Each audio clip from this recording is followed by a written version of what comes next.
You're listening to the Cyberwire Network, powered by N2K.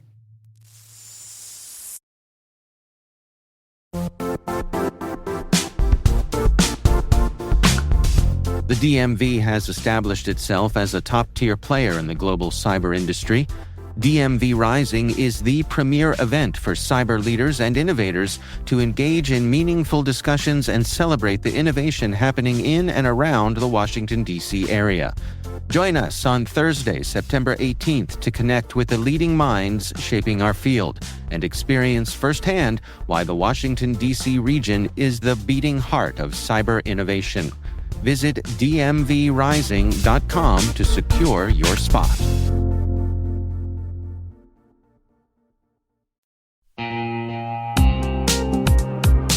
At Thales, they know cybersecurity can be tough and you can't protect everything. But with Thales, you can secure what matters most.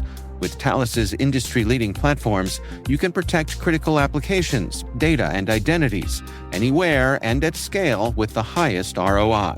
That's why the most trusted brands and largest banks, retailers, and healthcare companies in the world rely on Thales to protect what matters most: applications, data, and identity. That's Thales. Thales. Learn more at thalesgroup.com/cyber.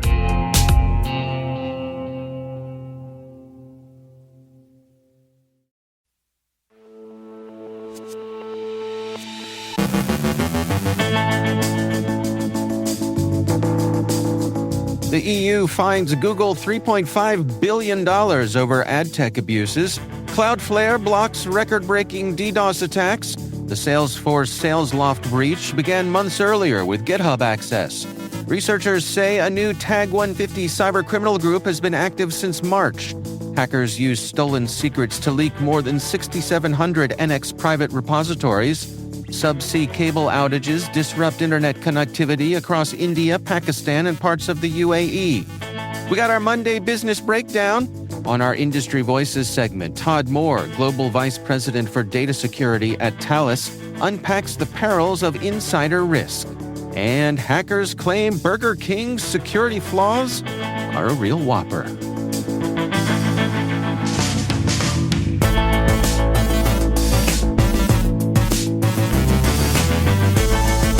It's Monday, September 8th, 2025. I'm Dave Bittner, and this is your CyberWire Intel Briefing.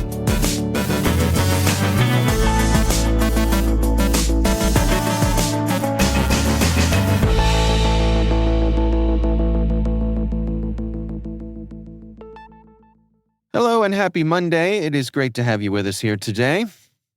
The European Commission has fined Google $3.5 billion for abusing its dominance in the digital advertising technology market, citing self-preferencing and anti-competitive practices. Regulators ordered Google to stop these behaviors and prevent future conflicts of interest in adtech. Google disputes the ruling, calling it wrong and vowing to appeal. The company argues the fine is unjustified and will harm European businesses, claiming its services face strong competition. This marks the fourth major EU antitrust fines against Google, following penalties in 2017, 18, and 19 for abuses involving Android, search, and online ads. Separately, France's CNIL fined Google $378 million for displaying ads between Gmail users' emails without consent and violating cookie rules. Cloudflare says it blocked record-breaking DDoS attacks, including one peaking at 11.5 terabits per second and 51 billion packets per second. The massive attack, largely sourced from IoT devices and Google Cloud, lasted 35 seconds and resembled a UDP flood. It surpassed Cloudflare's previous 7.3 terabit per second record. The company says its architecture easily handled the surge, dropping malicious traffic at the edge. Following up on the Salesforce-Salesloft data theft campaign, new details confirm the breach began months earlier. Salesloft revealed attackers accessed its GitHub account between March and June of this year, laying groundwork for the August incident where compromised Drift OAuth tokens were used to siphon data from Salesforce environments. Attributed to UNC 6395, the attack impacted hundreds of organizations, with stolen data including AWS keys, passwords, and Snowflake tokens. Initially believed limited to the Salesforce-Salesloft integration, the breach also extended to Google Workspace customers. Salesforce disabled the integration, while Drift was taken offline and restored September 7th. Mandiant's investigation confirmed hackers exploited GitHub access, not flaws in Drift. Roughly 700 companies, including major security vendors, were affected, with stolen data often tied to customer support records. Recorded Future's Insict Group has identified a new cybercriminal group, Tag 150, active since March of this year. The actor is notable for its rapid development, technical sophistication, and ability to quickly adapt after public reporting. Tag 150 operates a large, multi-tiered infrastructure with victim-facing servers running as C2 nodes for various malware families and deeper layers supporting operations. The group has released several self-developed tools, including Castle Loader, CastleBot, and now Castle Rat, a newly documented remote access Trojan available in Python and C. Castle Rat enables data collection, payload delivery, and command execution through CMD and PowerShell. Tag 150 also uses third-party services such as file-sharing platforms and the anti-detection tool CleanScan.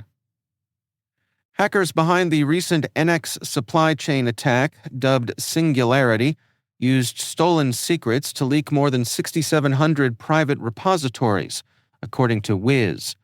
The attack began when threat actors used a compromised NPM token to publish 8 malicious versions of NX. These versions executed a telemetry.js script that searched infected machines for sensitive data, API keys, GitHub and NPM tokens, SSH keys, and crypto wallets, then exfiltrated files to public GitHub repositories. Wiz found over 20,000 stolen files from at least 225 users, with over 2,300 secrets leaked, impacting 1,700 accounts. The malware also modified shell startup files to crash terminals and misused AI CLIs like Claude and Gemini for reconnaissance and data theft. In Phase 2, attackers leveraged compromised credentials to access over 480 accounts, exposing thousands of secrets from organizations, including one with 700 repositories. Wiz urges victims to rotate secrets, hunt for IOCs, and review GitHub logs, warning that some NPM tokens remain valid. Subsea cable outages in the Red Sea have disrupted internet connectivity across India, Pakistan, and parts of the UAE, according to NetBlocks. Failures were traced to cable systems near Jeddah, Saudi Arabia, though the cause remains unclear. Microsoft said Azure users may see higher latency after multiple fiber cuts as traffic through the Middle East was rerouted to alternative paths. While no outages occurred, Microsoft warned of slower connections for some services. Other regions not routed through the Middle East remain unaffected. It's Monday, which means it's time for our weekly business breakdown. Last week saw just over $65 million raised across 3 investments and 6 acquisitions. On the investment front, the majority of the fundraising came from Cato Networks, which raised an additional $50 million after expanding its Series G round from July, bringing the round's total funding to $409 million. The additional fundraising came alongside Cato acquiring AIM Security, an AI security firm. This is Cato Network's first-ever acquisition. Okta, a U.S. IAM platform, also acquired Israeli privileged access management firm Axiom Security for $100 million. With this acquisition, Okta aims to integrate Axiom's technology into its identity security fabric. ImageSource, a U.S. enterprise content management company, acquired U.S. cybersecurity company Zorse Cyber.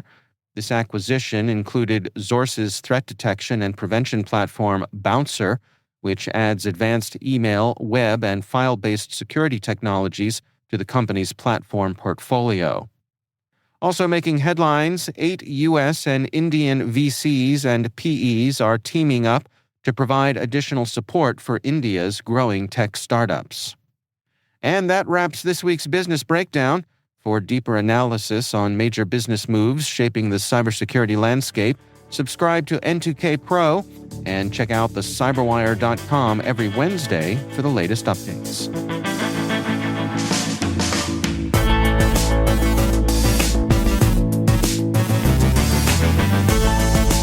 Coming up after the break, Todd Moore from Thales unpacks the perils of insider risk, and hackers claim Burger King's security flaws are a real whopper.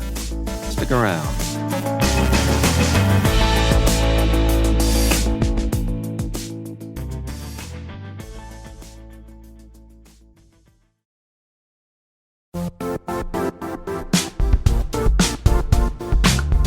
Compliance regulations, third-party risk, and customer security demands are all growing and changing fast. Is your manual GRC program actually slowing you down? If you're thinking there has to be something more efficient than spreadsheets, screenshots, and all those manual processes, you're right. GRC can be so much easier, and it can strengthen your security posture while actually driving revenue for your business. You know, one of the things I really like about Vanta is how it takes the heavy lifting out of your GRC program. Their trust management platform automates those key areas: compliance, internal and third-party risk, and even customer trust, so you're not buried under spreadsheets and endless manual tasks. Vanta really streamlines the way you gather and manage information across your entire business. And this isn't just theoretical. A recent IDC analysis found that compliance teams using Vanta are 129% more productive. It's a pretty impressive number. So what does it mean for you?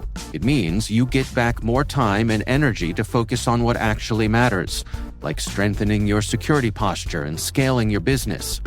Vanta, GRC. Just imagine how much easier trust can be. Visit vanta.com/cyber to sign up today for a free demo. That's vanta.com/cyber.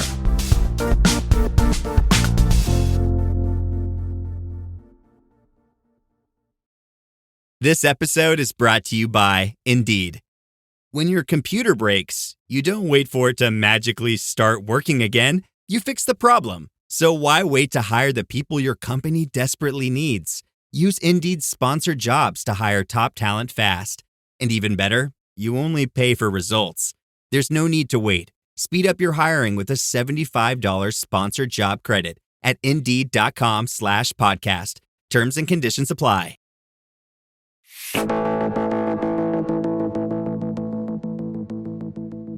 Todd Moore is Global Vice President of Data Security at Thales. On today's sponsored Industry Voices segment, he explains why the biggest threat to your data has a badge, a password, and years of goodwill. An insider threat is something that comes within an organization. It's a privileged user or a machine. Doesn't necessarily have to be a human. Someone that has the right credentials to have access to information, data that's critical maybe to the organization.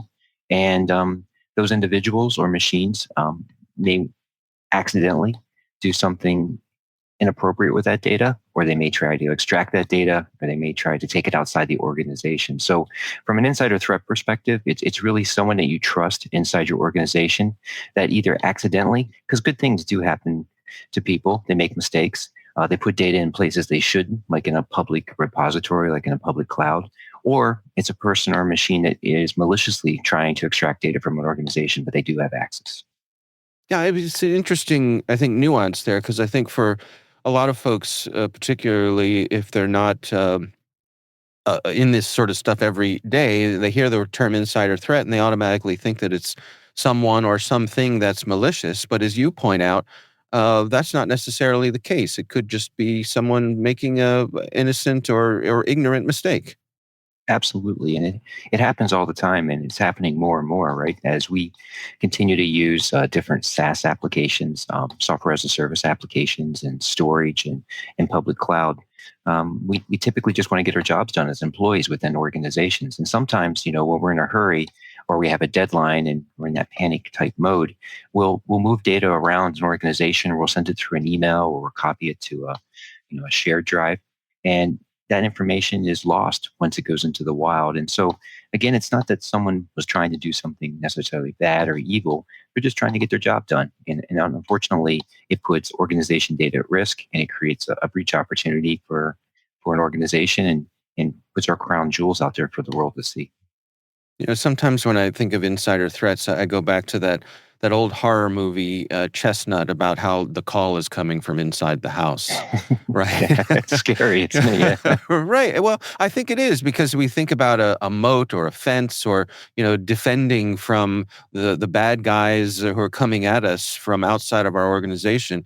But this is a different thing when the potential trouble is someone who has certain privileges within the company. Absolutely. And what we're hearing a lot about now, it's a huge buzz in the industry, is this thing called agentic AI. And I don't know if we'll go into that too much today, but at a very, very high level, agentic AI is an agent that has all of those credentials and all those accesses that you have. So it's really a mirror of you as a person, or again, as a machine. And this agent is going to go off and do tasks on your behalf. And they have all the credentials and all the access to go off and do those tasks. And they can make mistakes as well, too, by moving data. It looks like it's a valid request for data or a valid movement of data, but they could put it in a place they weren't supposed to. So it's an interesting time right now in this world about how agentic AI is allowing access to data that we never thought would have access to, and machines and persons would have access to, and it's getting moved in places it shouldn't be moved to. Well, let's talk about some of the basics here. I mean, an organization faced with the reality that this is a possibility, what are the basic things that they can do to minimize their exposure when it comes to insider threats? Sure. So, for many years now, organizations would put a lot of their most secure, most sensitive data into databases, and we call that structured data, because the data is put in columns and rows within a database. And we would watch those databases very carefully. We would make sure that the persons who had access to the database didn't have access to everything in that database. We would monitor them, and we would look for behaviors that didn't make sense. Someone was accessing the database at off hours, or they're extracting a lot of information. And so there's even compliance and regulations around databases, but it gave us a single point of kind of failure in our organizations that we could watch and monitor. In this new world where we're using, again, the social media apps, and we're using public cloud and all these different tools at our disposal, there's this huge explosion of unstructured data, a billion files, videos, chat, emails, and there's a lot of sensitive data out there as well too. But we don't really have the same rigor in most organizations at watching and monitoring that data to see that things aren't happening the way they should be happening. And so I think, to answer your question, David, it's really about having visibility. And we're seeing that the fundamental things that organizations need is to have visibility across all their data, whether it's in a database, which is very controlled in one location, or also in unstructured data, which are all these files that can be anywhere. They can be on-prem in file servers, they can be in cloud, they can be in SaaS applications, just everywhere. And having that visibility, and then when I say watching, it's really monitoring on an ongoing basis, continuous monitoring, to make sure that appropriate behaviors, that the data is being accessed and used appropriately. You know where that data is coming from, who should have access to it, why are they accessing it? And it's really asking those basic questions while you're looking and monitoring who and how people are using the data in your organization. It's a really interesting point, and it strikes me that certainly for my own use, I feel as though as on-device search has gotten more sophisticated and more accurate, that has enabled me to have more unstructured data, right? Like, I can just leave anything anywhere. I hardly ever delete an email anymore, right? Right. Yeah. And so, but if I need something, my first thing to do is to go just searching for it, and chances are it's going to pop up So it's sort of a combination of convenience, but also a bit of a pack rat mentality. And I suspect that's fairly common these days. Yeah, absolutely. And we're seeing that 80% of all data that's out there is unstructured data, things like you just said, emails, files, pictures. And with the advent of artificial intelligence and us using all these chatbots, AI is creating 90% of all new unstructured data. It's just an amazing amount of data that's being created by using these new techniques and tools available to us. And again, that data is going everywhere. In many cases, it's data that's important to us as persons, but even more important to our companies. And so, from an insider perspective, you've got to have visibility where employees and machines are putting that data. You want to watch and make sure it's being used and accessed appropriately. And you want to put controls around that. So, in many aspects, and what you're talking about, and this is in many organizations around data retention, that especially in the finance and government type worlds, there's rules around how long you can keep data. And even in personal privacy laws, there's rules around how long we as individuals want our data to be kept within an organization. And so, we need tools to be able to find the data, understand what that data is, put controls around it, whether we want it to be protected for a long period of time, we might encrypt it or tokenize it. Those are different types of controls to really protect the information. Or in some cases, if it's been out there for a long time and it doesn't belong there, you can delete it. So there is, a data retention piece to this whole hygiene when it comes to unstructured data and reducing the number of insider threats, the number of breaches that can occur through the sprawl of unstructured data. Yeah, what about the stigma of making a mistake? I can imagine somebody who accidentally clicks on something or puts a file in the wrong place, and depending on the culture of the security team, they may be hesitant to reach out and say, "Hey, I think I messed up here."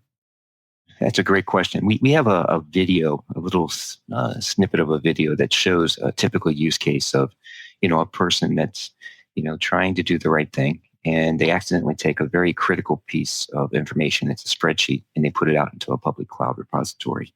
And tools that Thales has and other vendors, we would detect the criticality of that file being put into a public cloud repository, and we would essentially alert the SOC, the operations center, that this has occurred. We would have processes in place to immediately protect that file by encrypting it. So we would basically revoke access as well as encrypt that information. And then there would be, a little bit of learning that came from that so that that person would never make that mistake again. I think that there is a bit of a stigma about that. The funny thing I was getting to, Dave, is when I show that video to folks, after I get done showing the video, a lot of people raised their hands and asked, did the person lose their job? And my answer is, I don't think so. I don't think the person should lose their job. I think in this case, it was a woman. She made a mistake. She moved a file in the wrong place. We had the right controls in place as an organization to protect her and our organization. And I think there is a little bit of training that comes following that to remind her not to do that again. Now, if this is something that happens over, multiple times and in different ways, then perhaps there's other problems that we have there. But I think that, people making mistakes happen every day. We have to admit that, and how we handle those mistakes and respond to them, I think, is important. And the cyber tools, are available today to help with that. What about for the security professional within the organization?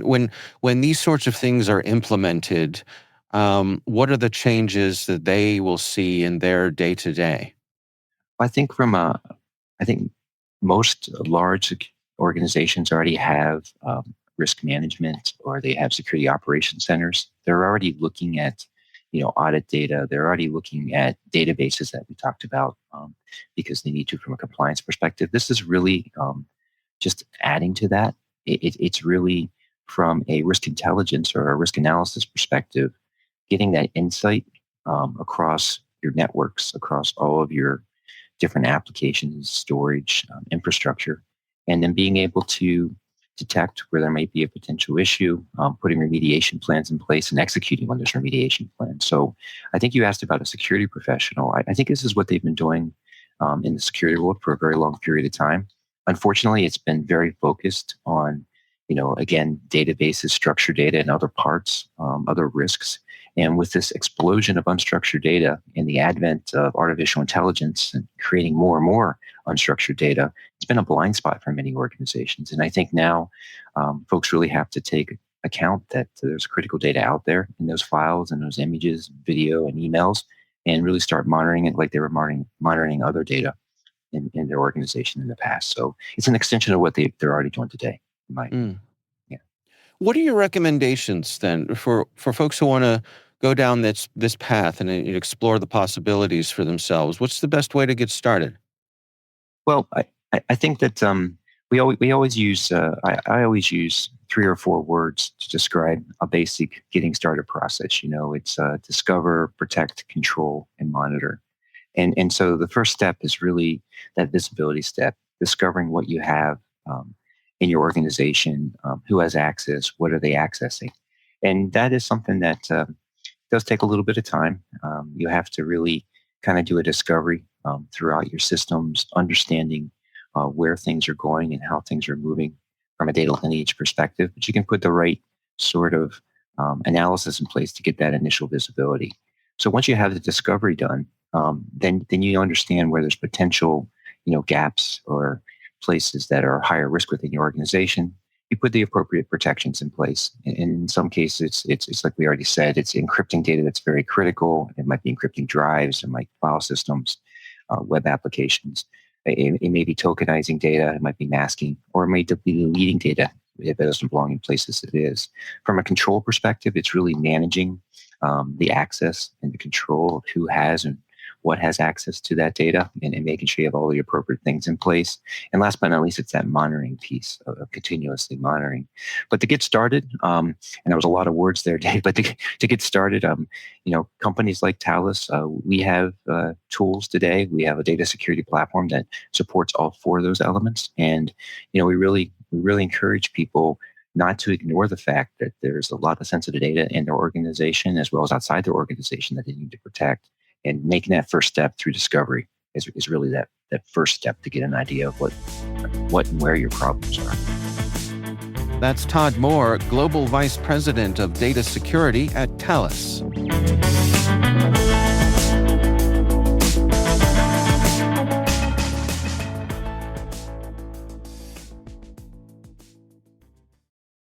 Running a business comes with a lot of what-ifs. But luckily, there's a simple answer to them. Shopify. It's the commerce platform behind millions of businesses, including Thrive Cosmetics and Momofuku, and it'll help you with everything you need. From website design and marketing to boosting sales and expanding operations, Shopify can get the job done and make your dream a reality. Turn those what-ifs into... Sign up for your $1 per month trial at shopify.com/special offer. Walmart Business is in the business of helping your business, regardless of whether you're building bridges, building spreadsheets, or building lesson plans. Ooh, that looks fun. Walmart Business can help save you time, money, and hassle so you can focus on what you're building instead of what your supply closet is missing. In short, we take care of business so you can do more with yours. We're the Walmart you love, now for your business. Learn more at business.walmart.com.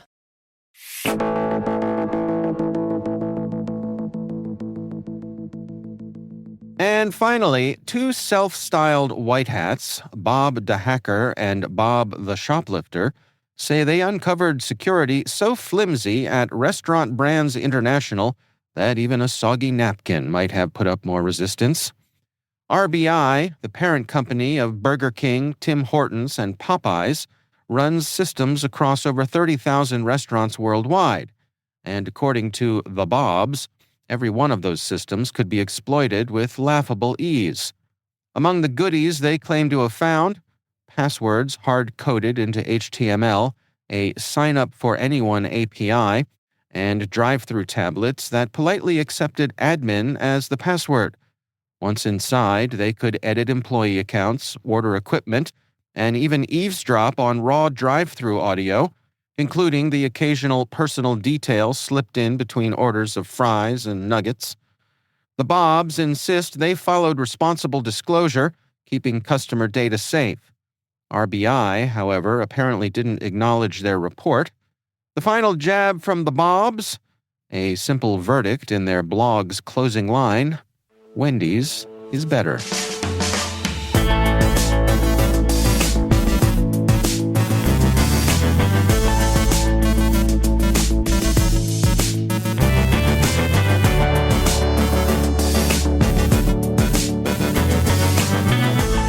And that's the Cyberwire.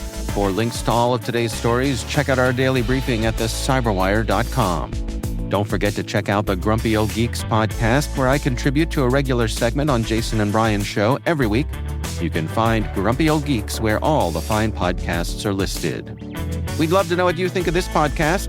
Your feedback ensures we deliver the insights that keep you a step ahead in the rapidly changing world of cybersecurity. If you like our show, please share a rating and review in your favorite podcast app. Please also fill out the survey in the show notes or send an email to cyberwire@n2k.com.